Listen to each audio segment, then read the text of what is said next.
Nararamdaman mo ba ang matinding pagod na walang dahilan? Yung pagod na parang sumisipsip ng lahat ng lakas mo at sa parehong oras napansin mo na bigla na lang nawala ang iyong performance sa kama? Bigyang pansin mo ito dahil ang ibubunyag ko ngayon ay maaaring nangyayari ng tahimik sa loob ng katawan mo sa mismong sandaling ito.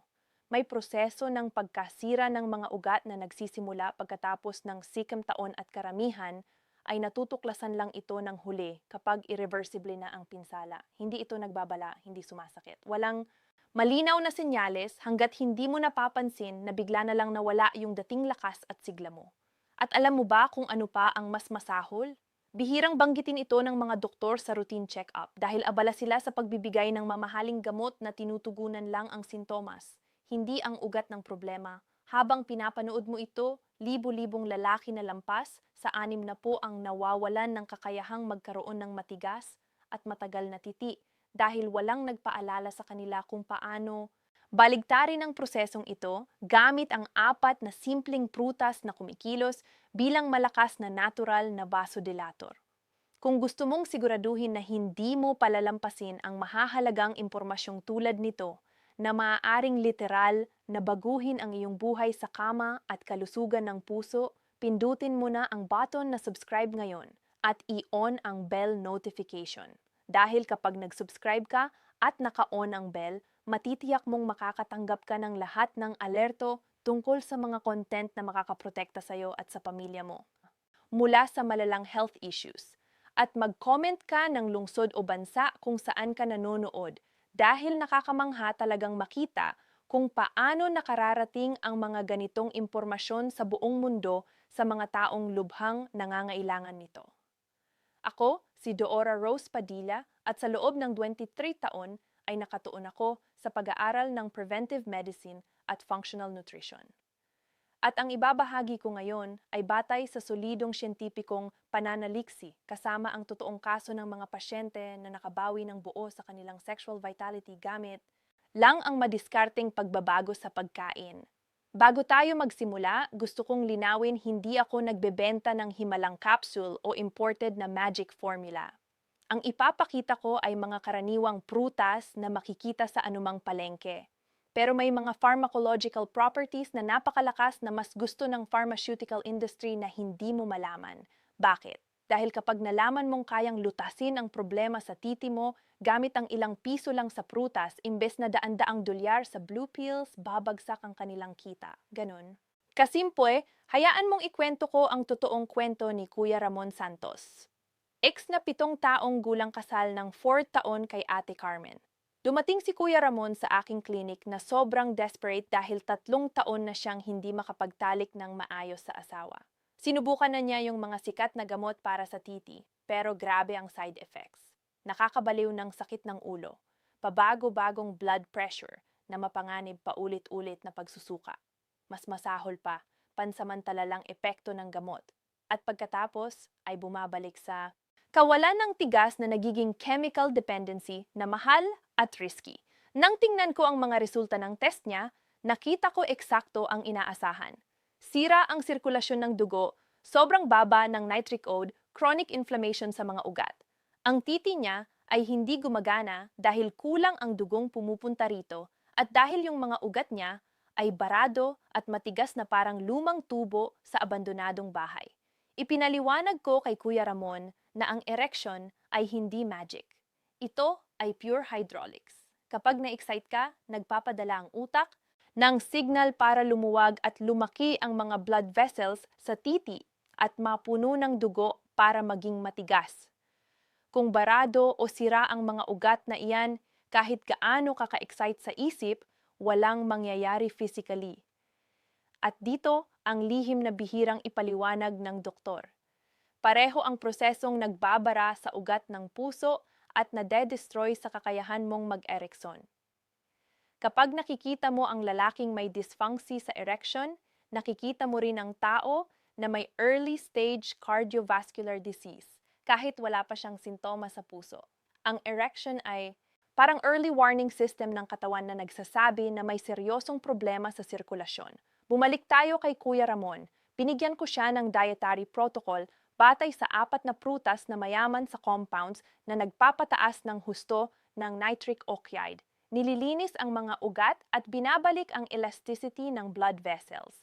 Sa loob lang ng 6 na linggo, bumalik siya sa clinic na may malaking ngiti na matagal ko nang hindi nakikita at sinabi niyang bumalik na ang morning good-ood niya na hindi na nangyari sa loob ng 5 taon. Sa loob ng 3 buwan, regular na silang nakakapagtalik ng asawa ng walang gamot, walang side effects, prutas lang sa araw-araw. Nagpadala pa nga ng mensahe si Ate Carmen na emosyonal na nagpapasalamat dahil akala niya hindi na sila magkakaroon ng buong intimacy. Ngayon, diretso na tayo sa mahalaga. Ano ang 4 na prutas at paano sila gumagana sa katawan mo? Una ay ang pakwan, pero hindi basta pakwan na kakainin mo kahit anong parte. Ang pinakamahalaga sa pakwan para sa erection ay ang puting balat nito. Yung parte na itinapon ng karamihan. Ang puting balat na iyan ay puno ng citrulline, isang amino acid na ginagawa ng katawan na arginine, at ang arginine ay direktong precursor ng nitric oxide. Ang nitric oxide ang molekula na nagpaparelax at nagpapaluwag sa mga blood vessels para dumaloy ng malakas ang dugo sa erectile tissue ng TTI. Ipinakita ng siyentipikong pag-aaral na ang citrulline mula sa pakwan ay may epektong katulad ng synthetic na gamot para sa erection pero walang side effects. Para makuha ang therapeutic effect, kailangan mong uminom ng humig kumulang 300 gramo ng puting balat ng pakwan araw-araw at pinakamabuti itong gawing juice na may kaunting tubig at calamansi. Ang pangalawang prutas ay ang abukado at may detalye dito na nagbabago ng lahat. Ang abukado ay sobrang yaman sa monounsaturated fats na kailangan para sa produksyon ng sex hormones, lalo na ang testosterone. Pagkatapos ng bumababa ng paunti-unti ang natural na testosterone at walang sapat na testosterone, walang maayos na libido o ereksyon. Pero higit pa sa abukado, puno ito ng potassium na tumutulong mag-regulate ng blood pressure at nagpapabuti ng peripheral circulation kasama ang vitamin na nagpoprotekta sa mga ugat laban sa oxidative damage. Pinakamainam na kainin ang kalahating abukado araw-araw. Mas maganda sa umaga o tanghalian. Si Kuya Eduardo Reyes, pasyente ko na 6AP4. Sobrang baba ng testosterone na parang 1 taong gulang na. Pagkatapos ng 3 buwan na regular na pagkain ng abukado kasama ang iba pang prutas, tumaas ang testosterone niya ng 42%. Nang walang synthetic hormone replacement.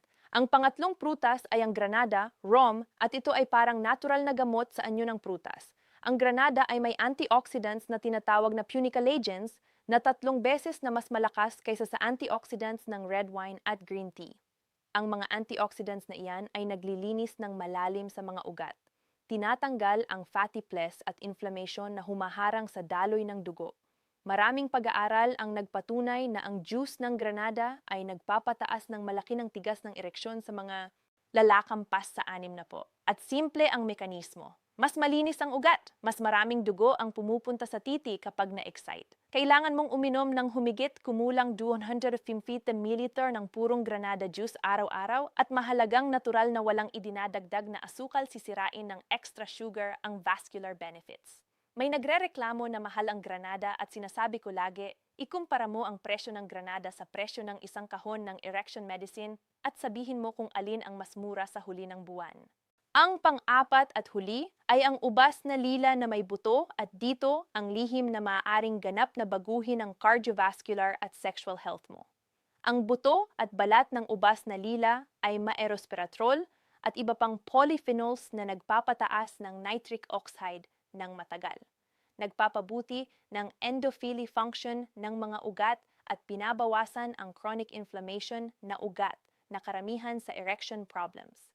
Pero walang saysay bumili ng seedless grapes o birding ubas dahil sa purple grapes with seeds lang mataas ang concentration ng mga compound na iyan. Pinakamainam na kainin ng humigit kumulang 150 gear ng ubas na lila araw-araw.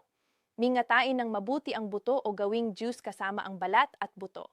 Si Kuya Antonio Cruz 71 may T2 diabetes at resign na raw na wala ng active sex life. Pagkatapos, isama ang 4 na prutas sa daily protocol at magdagdag ng adjustment sa pagkain. Hindi lang na-recover ang erection, kundi nabawasan pa ang gamot sa diabetes dahil napabuti ng husto ang blood sugar control. Ngayon, siguro nagtatanong ka, doktora, Rose, kailangan ba talagang kainin lahat ng prutas na iyan araw-araw? At ipapaliwanag ko kung bakit bawat prutas ay gumagana sa iba't ibang mekanismo ng ereksyon. Ang pakwan ang nagbibigay ng precursor ng nitric oxide. Ang abokado ang nagsisiguro ng sapat na hormone production. Ang granada ang naglilinis ng ugat at ang ubas ang nagpapabuti ng endothelial function. Kapag pinagsama mo ang apat, inaatake mo ang problema sa ereksyon mula sa apat na direksyon ng sabay. Kaya mas superior ang resulta kaysa sa isa lang. Parang pagbuo ng bahay, hindi ka magkakaroon ng matibay na bahay gamit ang bricks lang. Kailangan mo ng bricks, semento, bakal at pundasyon. Ang apat na prutas ang structural elements ng iyong recovery. May isa pang mahalagang detalye. Hindi ito gumagana tulad ng gamot na iniinom mo isang oras bago ang talik at tapos na. Ito ay gumagana sa pamamagitan ng pagre-rebuild ng vascular health sa loob ng mga linggo, kaya kailangan ng consistency at pasensya. Karaniwan, nagsisimula ang mga pasyente ko na makaramdam ng malaking improvement sa pagitan ng 4 hanggang 8 linggo ng regular na pagkonsumo. Pero ang ilan na may mas malalang vascular damage ay maaaring umabot ng 3 buwan para maramdaman ang full effect. Mahalagang maintindihan na binabaligtad mo ang mga tao ng deterioration, kaya huwag mong asahan ang overnight miracle. May iba pang nagtatanong, Doktora, sapat na ba ang prutas lang o kailangan pa ng iba pang pagbabago sa pagkain? Totoo na malaking epekto ang prutas. Pero kung patuloy kang kakain ng junk food araw-araw, limitado lang ang resulta. Kailangan mong bawasan ng husto ang refined sugar, puting harina, pritong pagkain, processed meats, at ultra-processed foods dahil lahat yan ay nadudulot ng inflammation at paradong ugat. Isipin mo, walang saysay maglagay ng premium fuel sa sasakyan kung patuloy kang maglalagay ng buhangin sa tangke. Ang prutas ang premium fuel pero kailangan mong itigil ang paglalagay ng buhangin. At may isa pang bagay na bihirang sabihin pero crucial. Ang chronic stress ay sumisira sa erection kasing bilis ng masamang pagkain. Kapag stressed ka palagi, sobrang produksyon ng cortisol at ang cortisol ay humaharang sa testosterone at nagpapakitid ng blood vessels. Kahit kainin mo ang lahat ng prutas, kung stressed ka permanently, mahina lang ang resulta. Kaya inire-recommenda ko sa mga pasyente ko ang daily stress reduction tulad ng lakad sa labas, light exercise, meditation, o anumang relaxing activity. Ngayon, pansinin mo to dahil puro ginto ang pinakamagandang oras para kainin ang mga prutas. Ang pakwan ay dapat sa umaga pagkagising o mid-evening dahil max ang absorption ng citrulline sa oras na iyan. Ang abokado ay maganda sa breakfast o lunch kasama ang ibang pagkain. Ang granada juice ay maaring sa hapon 3 o 4 na oras bago ang hapunan. Ang ubas ay maganda bilang snack sa pagitan ng meals o dessert pagkatapos ng tanghalian. I-distribute mo ang prutas sa buong araw imbes na sabay-sabay kainin para constant ang level ng active compound sa dugo mo. Kung nagugustuhan mo ang mga impormasyong ito at napapansin mo kung gaano ito makakapagbago ng buhay mo, mag-like ka sa video dahil ipinapakita nito na pinahahalagahan mo ang quality content na bata sa totoong science. At tinutulungan mo ring marating ito sa mas maraming tao na tahimik na nagdurusan sa erection problems nang hindi alam na may natural at epektibong solusyon. Bago matapos, isang seryosong final alert. Ang dysfunction sa erection ay hindi biro at hindi dapat baliwalain na parang magiging okay lang mag-isa. Tulad ng ipinaliwanag ko, ang erection problems ay early sign on cardiovascular disease at ang cardiovascular disease ang pinakamatay sa buong mundo. Kung nahihirapan kang mag-erection, sumisigaw ang katawan mo na kailangang bigyan pansin agad ang mga ugat mo. Gamitin ang 4 na prutas na ipinakita ko. Gawin ang kinakailangang pagbabago sa pagkain. Bawasan ang stress at kung magpapatuloy ang sintomas, magpakonsulta sa doktor na marunong sa preventive medicine at hindi lang reseta ng reseta. At huwag kalimutan mag-comment ng lungsod o bansa kung saan ka nanonood dahil nakakamangha talagang makita na nakarating ang life-saving info sa buong mundo sa mga taong nangangailangan nito. Alagaan mo ang kalusugan mo ng seryoso dahil isang katawan at isang buhay lang ang meron ka. Hanggang sa susunod na